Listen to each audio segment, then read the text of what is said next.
जय माता दी। बोलिए सांची दरबार की जय। मेरे प्यारे भक्तों, आज हम बात करेंगे माँ दुर्गा की छठे स्वरूप माँ कात्यायनी की। नवरात्रि के छठे दिन इनकी पूजा होती है और इनकी कहानी बड़ी ही अद्भुत, बड़ी ही प्यारी है। माँ कात्यायनी कैसे कहलाई? देखिए, इस नाम के पीछे दो बहुत प्यारी कथाएं हैं। पहली कथा के अनुसार, बहुत समय पहले की बात है, एक बड़े ही प्रसिद्ध महर्षि कथ हुआ करते थे। उन्हीं के कुल में एक महान तपस्वी हुए जिनका नाम था महर्षि कात्यायन। महर्षि कात्यायन जी ने वर्षों तक, हाँ मेरे भक्तों, वर्षों तक बड़ी कठिन तपस्या की। वो चाहते थे कि माँ भगवती स्वयं उनकी पुत्री के रूप में जन्म लें, और उनकी इतनी सच्ची प्रार्थना थी कि माँ ने उनकी बात मान ली, उनकी प्रार्थना स्वीकार कर ली। दूसरी कथा के अनुसार, आप जानते हैं, जब जब पृथ्वी पर पाप बढ़ता है, माँ को आना पड़ता है। जब दानव महिषासुर का अत्याचार बहुत ज्यादा बढ़ गया तो त्राही त्राही मच गई। तब ब्रह्मा, विष्णु और महेश तीनों ने अपने अपने तेज का अंश दिया। इन तीनों शक्तियों को मिलाकर एक दिव्य देवी प्रकट हुई महिषासुर के विनाश के लिए। जब ये देवी प्रकट हुई तो सबसे पहले इनकी पूजा किसने की? महर्षि कात्यायन ने। इसीलिए ये देवी कात्यायनी कहलाई। कहते हैं, आश्विन कृष्ण चतुर्दशी को माँ का जन्म हुआ और 3 दिन तक महर्षि कात्यायन ने इनकी पूजा की और 10वें दिन माँ ने महिषासुर का वध कर डाला। भक्तों, माँ कात्यायनी का स्वरूप कैसा है जानते हैं?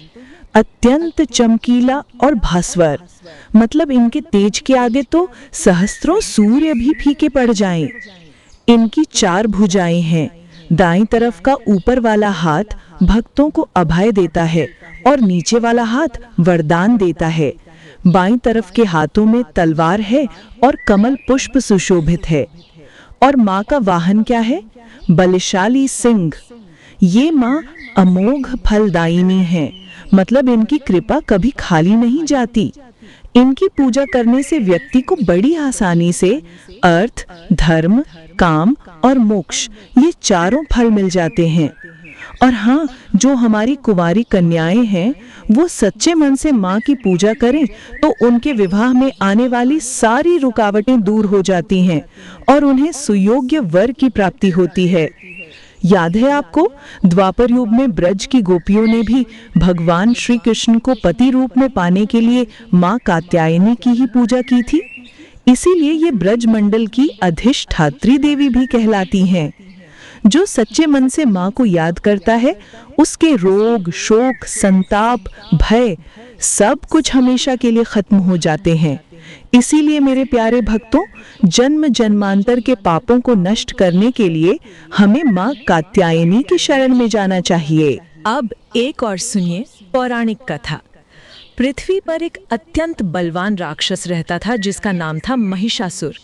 अमृतत्व का वरदान प्राप्त करने के लिए उसने ब्रह्मा जी को प्रसन्न करने हेतु 10,000 वर्षों तक कठोर तपस्या की। अंततः ब्रह्मा जी महिषासुर के तप से प्रसन्न हुए और उसके समक्ष प्रकट होकर उससे वरदान मांगने के लिए कहा। पहले तो महिषासुर ने अमर होने की इच्छा रखी, लेकिन ब्रह्मा जी ने उसे समझाया कि ये उनके अधिकार में नहीं है, क्योंकि जिसका जन्म हुआ है उसकी मृत्यु भी निश्चित है और स्वयं ब्रह्मा जी भी अमर नहीं है। ब्रह्मा जी ने महिषासुर से कुछ और वरदान मांगने के लिए कहा। इस बात पर महिषासुर ने कुछ सोचते हुए कहा। उसने कहा, हे ब्रह्मदेव, आप मुझे ये वरदान दें कि कभी भी किसी भी पुरुष के हाथों मेरी मृत्यु ना हो, केवल एक स्त्री ही मेरा वध कर सके। ब्रह्मा जी ने तुरंत ही महिषासुर को ये वरदान प्रदान कर दिया। इसके बाद तो जैसे महिषासुर ने तीनों लोकों में हाहाकार मचा दिया। सभी देवतागण युद्ध में उससे परास्त होकर स्वर्गलोक छोड़ने पर विवश हो गए।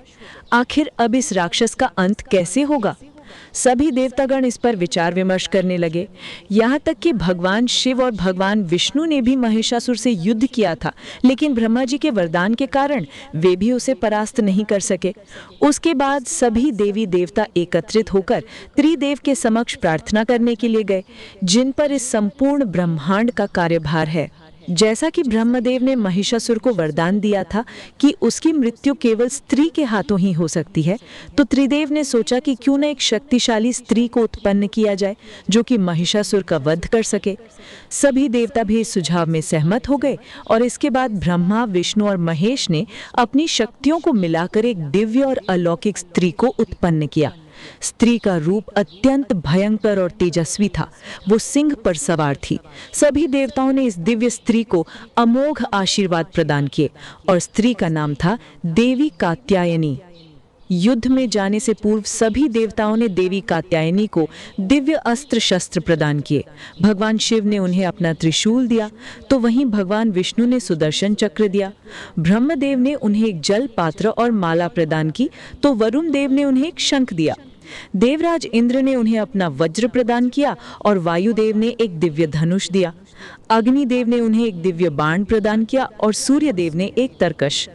माता कात्यायनी ने कुबेर से एक विशाल गदा प्राप्त की और यमराज से एक दिव्य तलवार और ढाल।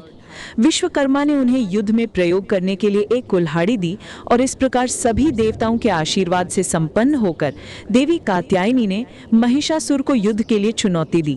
दोनों के बीच एक भीषण युद्ध छिड़ गया जो कई दिनों तक चलता रहा और अंत में देवी कात्यायनी ने महिषासुर का सिर धड़ से अलग कर दिया और उसका अंत करके देवताओं को उसके आतंक से मुक्ति प्रदान की। स्त्री को साधारण और अबला समझने वाला महिषासुर एक दिव्य स्त्री के हाथों ही मारा गया और इस प्रकार देवी कात्यायनी ने अपने जीवन का उद्देश्य पूर्ण किया। माता कात्यायनी की पूजा में सम्मिलित होने के लिए लाल अथवा पीले रंग के वस्त्र ही धारण करना आदर्श माना गया है। उनकी आराधना के लिए गोधूली बेला का समय शुभ माना गया है। माता को पीले रंग के पुष्प अथवा पीला नैवेद्य अर्पित कर सकते हैं। भोग लगाने के लिए पीले रंग के मिष्ठान और शहद सर्वोत्तम माना गया है।